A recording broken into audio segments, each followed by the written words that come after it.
Assalamualaikum, perkenalkan nama saya Yodi Alsiakar. Saya di sini akan membacakan orasi saya. Istilah moderat dan lawan katanya ekstremisme dan radikalisme sejak beberapa tahun terakhir menjadi sangat populer. Saking populernya di hampir semua pidato pimpinan negara, termasuk pidato Raja Salman waktu itu di gedung MPR RI, mengulangi kata-kata itu berkali-kali. Tidak luput tentunya hampir di semua pidato, kampanye maupun debat Capres Amerika Serikat ketika itu selalu menyebutkan kata-kata moderat dan lawan katanya ekstremisme dan radikalisme.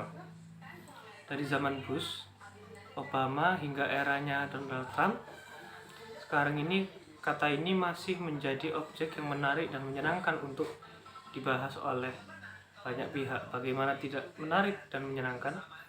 Kata ini bisa mengangkat atau sebaliknya menurunkan dukungan bagi sebagian pemburu kekuasaan. Tapi apakah moderat itu? Sebelumnya saya menjelaskan makna moderat. Saya ingin menyampaikan dialog tanpa sengaja dengan seseorang non-muslim. Dalam perjalanan ke kota, saat itu kebetulan kereta bawah tanah lagi sepi dan tiba-tiba orang itu bertanya ke saya, "Where are you from?"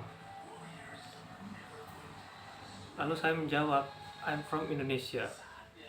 Dia mengubah bahasanya dari Inggris ke Indonesia. Terbata-bata, "Oh, bagus.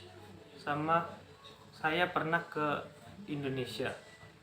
Tentu saya senang dan bangga ketika seringkali orang di Amerika lupa Indonesia di saat berbicara. Kunjungannya berlibur ke Indonesia.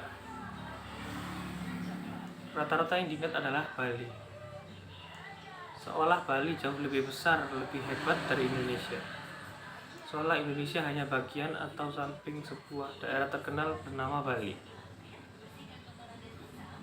Entah apa di benaknya tiba-tiba bertanya tentang agama. Hal ini sesungguhnya rada asing di Amerika.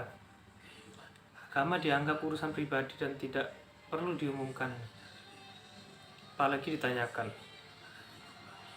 Mungkin karena saya merasakan kedekatan dalam waktu singkat itu, apalagi orangnya memang cukup ramah. Dia kemudian agak serius bertanya. Entah karena saya tersinggung atau karena sensitivitasnya saya saja,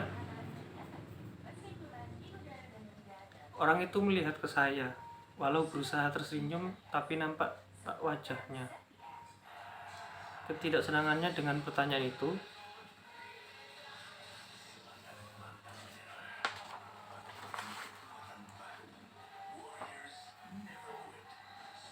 Lalu saya ingin tahu apa definisi dia tentang moderat dan radikalisme.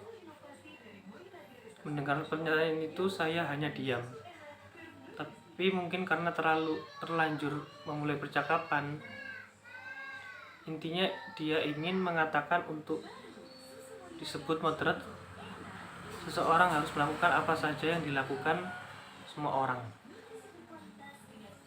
Walau tidak dirincikan, tapi moderat bagi dia adalah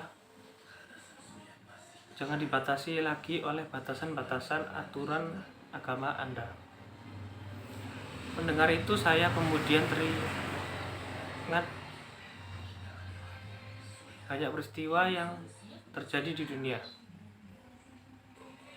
Saya diinginkan betapa memangnya ada orang-orang yang berusaha menampakkan agama itu. Tidak saja Islam tapi semua agama sebagai lawan dari kebahasaan, dan karenanya menjalankannya adalah bentuk radikalisme yang melawan kebebasan manusia. Saya juga diingatkan ketika banyak pemimpin dunia termasuk dunia Islam mempropagandakan perlunya moderat, tapi ternyata di benak terdalam para politis dan pimpinan dunia itu,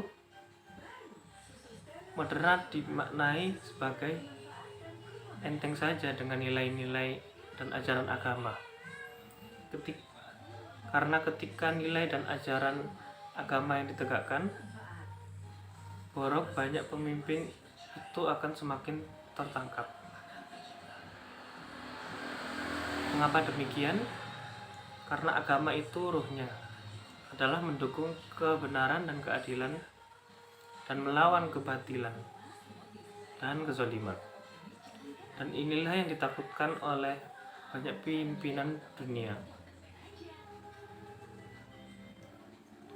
Sekian yang dapat saya sampaikan. Bila ada salah kata, mohon maaf. Wassalamualaikum warahmatullahi wabarakatuh.